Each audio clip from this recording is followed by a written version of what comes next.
ഫലസ്തീനിൽ യുദ്ധക്കുറ്റം ചെയ്ത ഇസ്രായേൽ പ്രധാനമന്ത്രി ബെഞ്ചമിൻ നെതന്യാഹുവിനെതിരെ രാജ്യാന്തര നീതിന്യായ കോടതി അഥവാ ICJ പുറപ്പെടുവിച്ച ഒരു അറസ്റ്റ് വാറണ്ട് ഉണ്ടായിരുന്നു.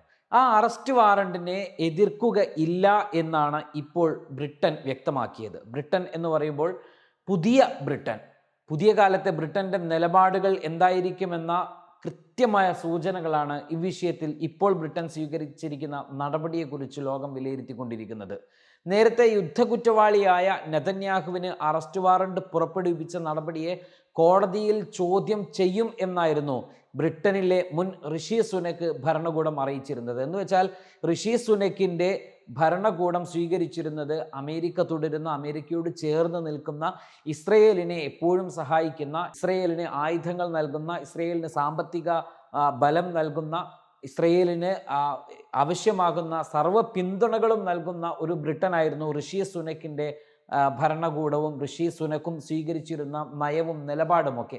എന്നാൽ ഇപ്പോൾ ഇതാ ബ്രിട്ടനിൽ അടുത്തിടെ ഉണ്ടായ ഭരണമാറ്റം, തെരഞ്ഞെടുപ്പ് നടക്കുന്നു. അതിലൂടെ ബ്രിട്ടനിലെ ലേബർ പാർട്ടി 14 വർഷങ്ങൾക്ക് ശേഷം അധികാരത്തിലേക്ക് വരുന്നു. ഇങ്ങനെ അധികാരത്തിൽ വന്നതോടെയാണ് ഫലസ്തീൻ വിഷയത്തിലുള്ള നിലപാട് ബ്രിട്ടൻ്റേത് പൊടുന്നനെ മാറുന്നത്.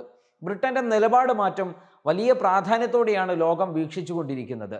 നമുക്കറിയാവുന്നതുപോലെ ബ്രിട്ടനിലെ തന്നെ തിരഞ്ഞെടുപ്പ് ഘട്ടത്തിൽ പല സ്ഥാനാർത്ഥികളും രണ്ടാം സ്ഥാനത്തെത്തിയതും പല സ്ഥാനാർത്ഥികളും ഗാസ അനുകൂല നിലപാടുകൾ സ്വീകരിച്ചവരൊക്കെ വിജയിക്കുന്നു. ചില ആളുകളൊക്കെ രണ്ടാം സ്ഥാനത്തേക്ക് എത്തുന്നു. ഇതൊക്കെ സൂചിപ്പിക്കുന്നത് ബ്രിട്ടനിലെ ജനത ചിന്തിക്കുന്നതും അവരാഗ്രഹിക്കുന്നതുമൊക്കെ ഇത്തരത്തിലുള്ള വലിയ പീഡനം അനുഭവിക്കുന്ന ഗാസയോടൊപ്പം നിൽക്കുന്നതാണ് ബ്രിട്ടന് നല്ലത് എന്ന രീതിയിലുള്ള ഒരു നിലപാടാണ് ആ തെരഞ്ഞെടുപ്പിന് ശേഷം ലോകം വിലയിരുത്തിയത്. ബ്രിട്ടൻ മനസ്സിലാക്കിയത് പോലും അങ്ങനെയാണ്. ആ ഒരു നിലപാട് തന്നെയാണ് ലേബർ പാർട്ടിയും സ്വീകരിക്കുക എന്നത് തന്നെയാണ് ഇതിലൂടെ വ്യക്തമായി വരുന്നത്.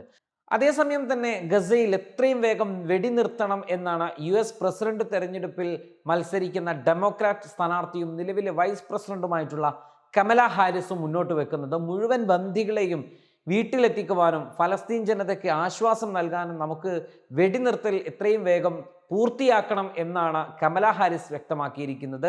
നെതന്യാഹുവുമായുള്ള കൂടിക്കാഴ്ചയ്ക്ക് ശേഷം മാധ്യമപ്രവർത്തകരോട് സംസാരിക്കുക കൂടിയായിരുന്നു കമല ഹാരിസ് അപ്പോഴാണ് ഈ നിലപാട് വ്യക്തമാക്കിയിട്ടുള്ളത്. അതേസമയം തന്നെ ട്രംപ് ഈ വിഷയത്തിൽ റിപ്പബ്ലിക്കൻ പാർട്ടിയുടെ സ്ഥാനാർത്ഥിയാണ്.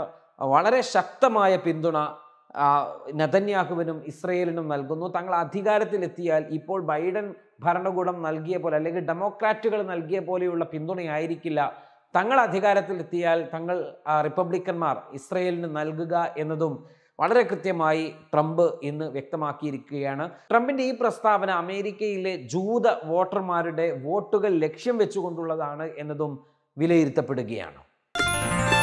Waytonikah.com, the exclusive Muslim matrimonial site.